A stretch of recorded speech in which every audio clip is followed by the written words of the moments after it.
Audio book वाङ्मय 22 चेतन अचेतन एवं सुपर चेतन मन चैप्टर 3 पार्ट 81 परिष्कृत अंतराल विभूतियों का भांडागार।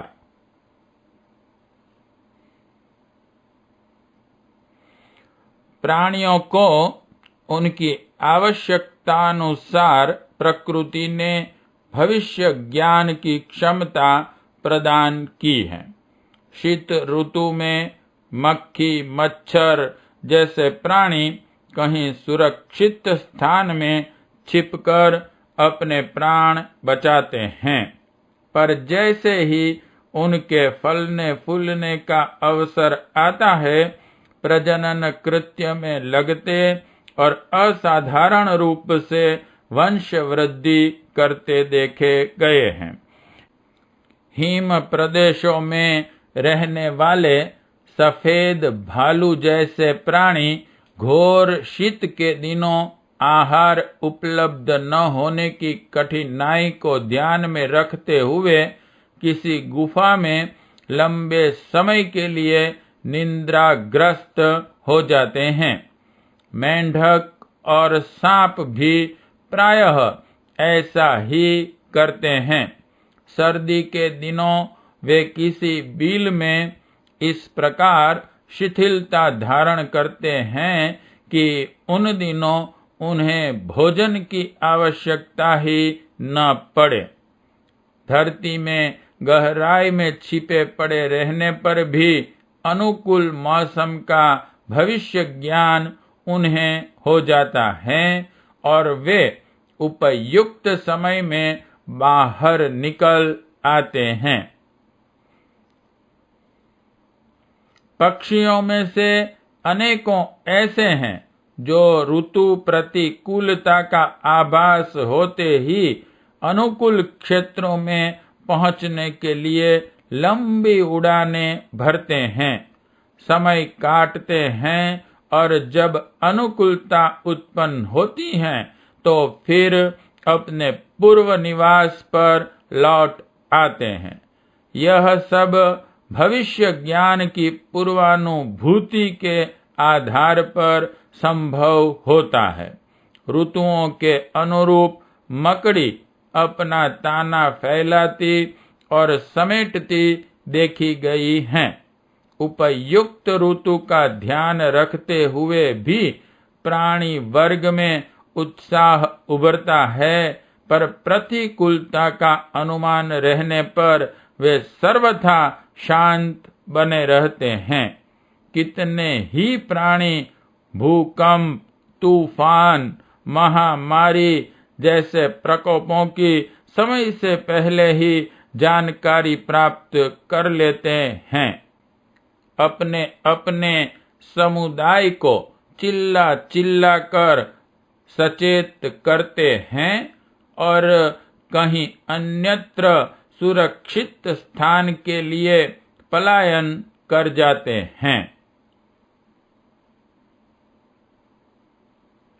मनुष्यों में भी कितनों में ही ऐसी अतीन्द्रिय क्षमताएं पाई जाती हैं जिसके आधार पर वे अपने या दूसरों के संबंध में किन्हीं विशेष परिवर्तनों का आभास पा सकें और उस निमित्त पूर्व तैयारी कर सकें। ऐसी कितनी ही घटनाएं होती रहती हैं जिसमें मृत्यु का आभास समय से पहले ही मिल जाता है। कितनों को ही स्वयं के भावी घटना क्रम की जानकारी मिल जाती है और वे समय पर सही भी उतरती हैं। कई वैज्ञानिकों को भी अपने आविष्कारों संबंधी गुत्थियां हल करने में स्वप्न संकेतों के आधार पर सहायता मिली है। अतीन्द्रिय क्षमताओं के अभ्यासी अनेक बार ऐसी अद्भुत जानकारी देते हैं जैसा कि घटित होने की उन दिनों आशंका तक न थी। फ्रांस के प्रख्यात साहित्यकार जैक कजोट को अपने देश में होने वाली महाक्रांति का आभास बहुत पहले हो गया था और पेरिस नगर में आयोजित एक समारोह में उसकी उन्होंने सार्वजनिक घोषणा भी कर दी थी। उक्त समारोह में देश के प्रायः सभी मूर्धन्य दार्शनिक, वैज्ञानिक, मनीषी, साहित्यकार, पत्रकार एवं गणमान्य नागरिक उपस्थित थे। उनमें उस काल के बहुमुखी प्रतिभा के धनी विख्यात दार्शनिक एवं संगीतकार मार्कस, नाटककार निकोलस एवं आलोचक जॉन हार्पी भी सम्मिलित थे। जैक ने यह कहकर सभा में उत्तेजना पैदा कर दी थी कि यहाँ एकत्र सभी लोग सन्निकट खूनी क्रांति में मारे जाएंगे।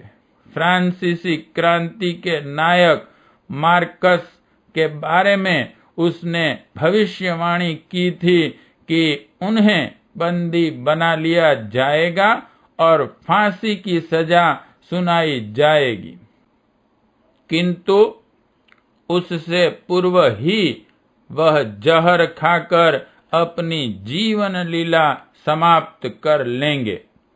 इतिहासवेता जानते हैं कि मार्कस को, जो उस समय क्रांतिकारियों के सर्वोच्च कमेटी के सदस्य भी थे और साथियों की दमनकारी नीति का विरोध करते थे, उन्हें जेल में डाल दिया गया। फांसी की तिथि निश्चित हो चुकी थी, किंतु उससे पूर्व ही उसने विष खाकर आत्महत्या कर ली। सुप्रसिद्ध नाटककार निकोलस की ओर देखते हुए जैक ने कहा था, मरने से पूर्व वह 22 बार ब्लेड से अपनी नाड़ियां काटकर मरने का प्रयास करेगा, किंतु इसमें सफल नहीं होगा। हुआ भी ऐसा ही। सन 1713 में उसे गिरफ्तार कर लिया गया।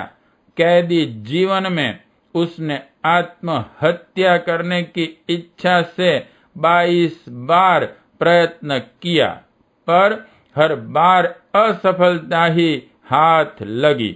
बाद में उसकी स्वाभाविक मृत्यु हुई। इसी तरह ख्याति प्राप्त नाटककार एवं आलोचक हार्पी के बारे में किया गया भविष्य कथन अक्षरशः सही सिद्ध हुआ। उसके बारे में कहा गया था कि वह नास्तिक से आस्तिक बन जाएगा। जेल की कोठरी में बंद रहने पर एकांतिक जीवन अंतर्मुखी बन गया। आत्मचिंतन करते रहने के कारण जब वह कैद से छूटे तो सच्चे आस्तिक एवं कैथोलिक मत के अनुयायी बनकर निकले। उनके जीवन में कायाकल्प स्तर का परिवर्तन हो गया था। जैक को न केवल दूसरों के भविष्य में झांकने की अतीन्द्रिय सामर्थ्य प्राप्त थी, वरन अपने बारे में भी उसने स्पष्ट कर दिया था कि उन्हें कई बार जेल की यात्रा करनी पड़ेगी और अंत में मृत्यु दंड दे दिया जाएगा। सभी घटनाएं समयानुसार घटित होकर रही। पीटर हरकॉस का नाम मूर्धन्य भविष्यवक्ताओं में लिया जाता है। उनकी अतीन्द्रिय क्षमता का विकास एक दुर्घटना में हुआ, जिसमें सीढ़ी से गिर जाने के कारण सिर में गंभीर चोट लग गई थी। दुर्भाग्य सौभाग्य में बदल गया और दिव्य दर्शन की क्षमता का नया आयाम लेकर सामने आया। अपराधियों, हत्यारों की तलाश करने में एवं खोए हुए व्यक्तियों की जटिल गुत्थियों को सुलझाने में पुलिस भी उनकी मदद लेती थी। अपने जीवन में उसने जितनी भी भविष्यवाणियां की थी, समयानुसार सभी सच निकली।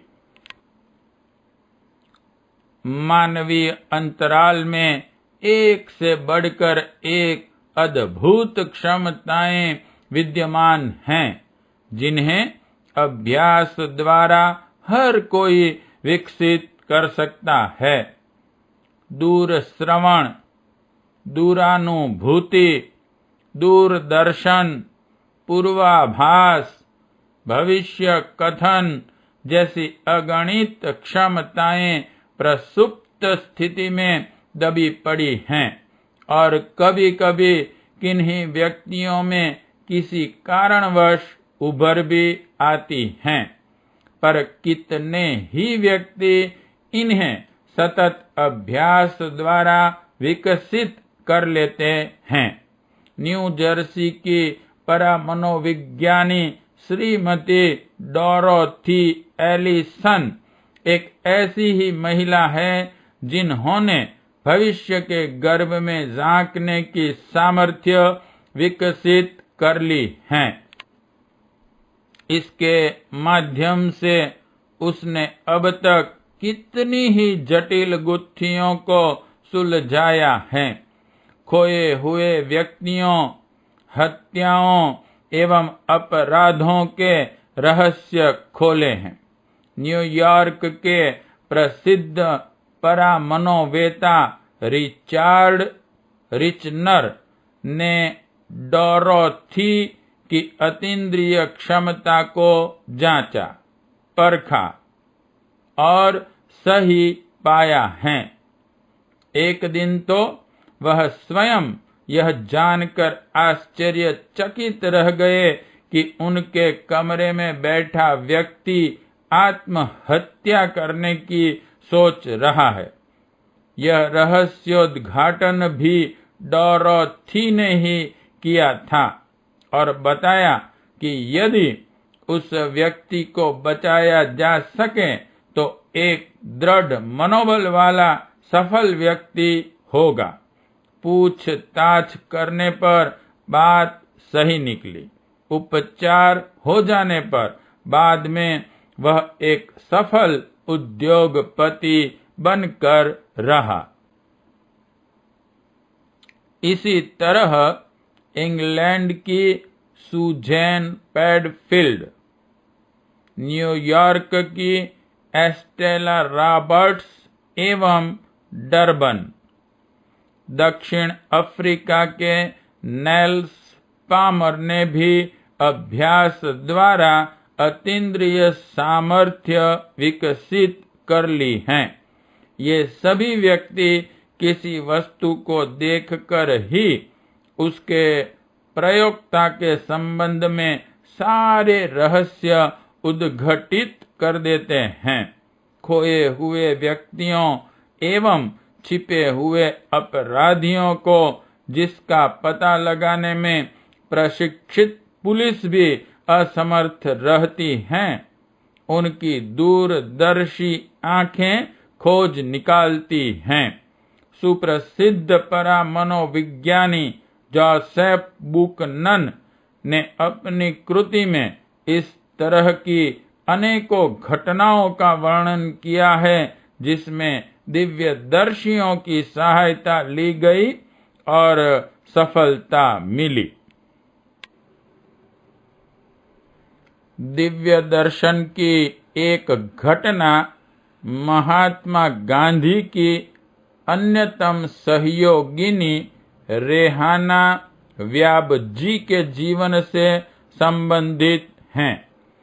गांधी जी उन दिनों पूना के आगरवान महल में कैद थे और रेहाना नासिक में रहकर उनकी गतिविधियों का संचालन कर रही थी। गांधी जी के साथ जेल में कब कैसा व्यवहार हो रहा है, महाभारत कालीन संजय की तरह प्रत्येक घटनाक्रम का वे बारीकी से नासिक में रहकर ही अनुभूति करती और उसे अपनी डायरी में अंकित करती रहती। जेल से छूटने के पश्चात जब इसे बा और बापू को दिखाया तो उन्होंने सभी घटनाक्रमों को सही ठहराया।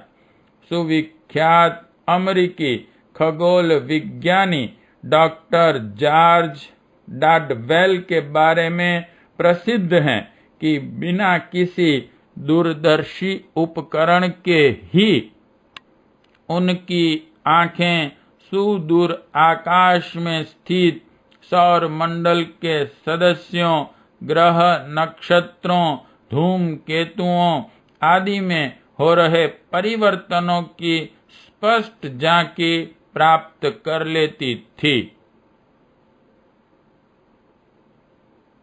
वस्तुतः मनुष्य की चेतना में असीम एवं अप्रत्याशित क्षमता विद्यमान है। यदि उसे परिष्कृत एवं विकसित किया जा सके तो न केवल भविष्य कथन जैसी अतीन्द्रिय सामर्थ्यों का वरन भौतिक सिद्धियों एवं आत्मिक रिद्धियों का भी स्वामी बना जा सकता है। आवश्यकता मात्र अंतःकरण को पवित्र एवं प्रखर बनाने तथा अध्यात्म सिद्धांतों को अभ्यास एवं व्यवहार में उतारने भर की हैं। उच्च स्तरीय चेतनात्मक विभूतियां तभी हस्तगत होती हैं। पाठ 81 समाप्त।